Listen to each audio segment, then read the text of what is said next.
Hello friends, जय माता दी। दोस्तों, कैसे हैं आप सब? उम्मीद है कि आप सब अच्छे ही होंगे। हर हर महादेव। दोस्तों, जैसा कि आप जानते हैं कि शिवरात्रि आ रही है, तो आज हम शिवरात्रि की व्रत कथा सुनेंगे। जैसा कि अधिकांश भक्त जानते हैं कि शिवरात्रि शिवजी के विवाह के उपलक्ष्य में मनाया जाने वाला त्यौहार है, लेकिन कुछ विद्वानों का मानना यह भी है कि इस दिन भगवान शंकर ने कालकूट नामक विष पिया था, जो सागर मंथन के समय सागर से निकला था। परंतु शिव पुराण में एक शिकारी से जुड़ी कथा का वर्णन किया गया है। आज की वीडियो में हम आपको शिव पुराण में वर्णित शिवरात्रि की कथा बताने जा रहे हैं। शिव पुराण में वर्णित कथा अनुसार एक वन में एक भील रहता था, जिसका नाम था गुरुद्रुक, और उसका परिवार बड़ा था। वह बलवान और क्रूर स्वभाव का होने के कारण उस क्रूरतापूर्ण कर्म भी किया करता था। वह प्रतिदिन वन में जाकर हिरण और अन्य जानवरों को मारता और वहीं रहकर नाना प्रकार की चोरियां करता था। उसने बचपन से ही कोई शुभ कर्म नहीं किया था। इस प्रकार वन में रहते हुए उस दुरात्मा भील का बहुत समय व्यतीत हो गया। तभी एक दिन बड़ी सुंदर महाशिवरात्रि आई, किंतु वह दुरात्मा घने जंगल में निवास करने वाला था, इसलिए उस व्रत के बारे में वह नहीं जानता था। उसी दिन उस भील के माता पिता और पत्नी भूख से व्याकुल होकर खाने की मांग करने हेतु उसके पास आए और उससे बार बार याचना करने लगे। वह भील तुरंत धनुष लेकर वन की ओर चल दिया और हिरणों के शिकार के लिए सारे वन में घूमने लगा। देव योग से उसे उस दिन कुछ भी नहीं मिला और सूर्यास्त हो गया। इससे उसको बड़ा दुख हुआ और वह सोचने लगा कि क्या करूं, मुझे कुछ तो घर ले जाना ही चाहिए। ऐसा सोचकर वह शिकारी जलाशय के निकट पहुंचा और वहां पानी में उतरने का घाट था, वहीं जाकर खड़ा हो गया। मन ही मन वह विचार करने लगा कि यहाँ कोई ना कोई जीव पानी के लिए अवश्य ही आएगा। उसी को मारकर प्रसन्नतापूर्वक उसे साथ लेकर अवश्य ही जाऊंगा।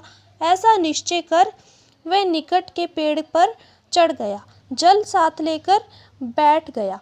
मन में केवल एक ही बात थी कि कब कोई जीव आए, कब मैं उसको मारूंगा।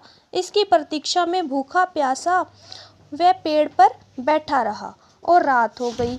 जब पहला पहर हुआ तो एक प्यासी हिरनी वहां आई, जिसको देखकर उसे बड़ा हर्ष हुआ। उसे मारने के लिए उसने तुरंत अपने धनुष पर एक बाण का संधा लिया। ऐसा करते समय उसके हाथ के पास पड़ा जल और बेलपत्र नीचे शिवलिंग पर गिर गए, जिसके बारे में वह नहीं जानता था। इस तरह उस जल और बेलपत्र से शिवजी की प्रथम पहर की पूजा संपन्न हो गई, जिससे वह व्याध बहुत सा पाप तत्काल नष्ट हो गए। उधर खड़खड़ाहट से हिरनी ने डरकर ऊपर व्याध की ओर देखा और बोली, व्याध, तुम क्या बात करना चाहते हो? मेरे सामने सच सच बताओ। हिरनी की बातें सुनकर व्याध ने कहा कि आज मेरे परिवार के लोग भूखे हैं, तुमको मारकर मैं उनकी भूख मिटाऊंगा। व्याध के वचन सुनकर हिरनी सोचने लगी, अब मैं क्या कहूँ, क्या कहा जाए, कोई उपाय सोचती हूँ।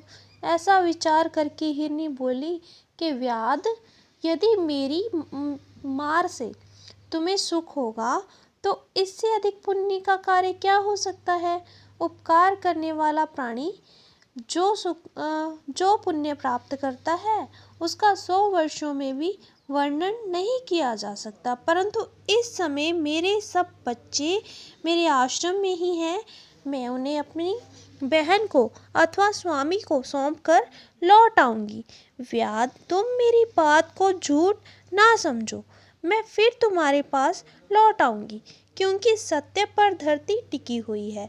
सत्य से ही समुद्र अपनी मर्यादा में स्थित है और सत्य से ही निर्झर धारा बहती है।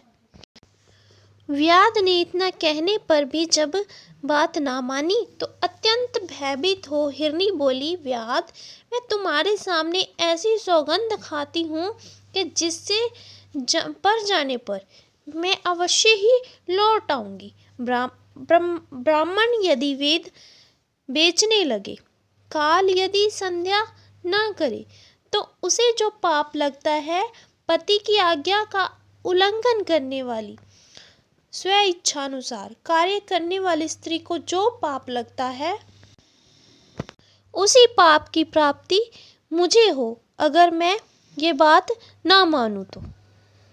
अथवा भगवान शंकर से विमुख रहने वाले तथा विश्वासघात तथा छल करने वाले लोगों को जो पाप लगता है, उसी पाप से मैं भी लिप्त हो जाऊं यदि मैं लौटकर ना आऊं तो। इस तरह अनेक शब्द कहकर जब हिरनी चुपचाप खड़ी हो गई, तब उसी समय उस व्याध ने विश्वास कर कही कि ठीक है, अब तुम अपने घर को जाओ। हिरनी हर्ष के साथ घर आई। इतने में ही वह रात का पहर व्याध के लिए जागते जागते बीत गया। तभी उस हिरनी की दूसरी बहन, जिसका पहली ने स्मरण किया था, बहन का राह देखती हुई जल पीने वहां आई। उसे देखकर उस भील ने तरकश से बाण खींचा और उसे पहले की भांति भगवान शंकर पर जल और बेलपत्र गिरे, जिससे भगवान शंभु की दूसरे पहर की पूजा संपन्न हो गई। यद्यपि वह प्रसंगवश हुई, फिर भी संपन्न रही। हिरनी ने बाण खींचते समय व्याध से पूछा कि ये क्या कर रहे हो? व्याध ने कहा कि मैं मेरे परिवार को पालन करने के लिए तुम्हें मारूंगा। हिरनी बोली, मेरा जीवन सफल होगा, लेकिन मेरे बच्चे भूखे हैं, मैं उन्हें अपनी स्वामी को सौंप दूं फिर आऊंगी। उसने कहा कि मुझे यकीन नहीं है। उसने भगवान विष्णु की शपथ खाकर पहली वाली हिरनी जैसी बातें कही और फिर उसे व्याध ने जाने दिया। दूसरा पहर भी समाप्त हुआ। इतने में एक और हिरनी आई। व्याध बड़ा खुश हुआ। जब वह तीसरी हिरनी को मारने के लिए तरकश से बाण खींचने लगा, तो तीसरी बार फिर उसके द्वारा साथ पड़ा जल और बेलपत्र नीचे पड़े शिवलिंग पर चढ़ गए। तो उस आवाज से हिरनी ने फिर व्याध की ओर देखा और उससे पूछा कि व्याध, तुम क्या करना चाहते हो? तो व्याध बोला कि तुमसे पहले भी यहाँ 2 हिरनियाँ आई थी और उन्होंने भी यही झूठी बात कहकर बहाना बना दिया कि मैं फिर लौट कर आऊँगी, लेकिन अभी तक उनमें से कोई भी लौट कर नहीं आया और मुझे ज्ञान भरी बातें सुनाकर चली गई।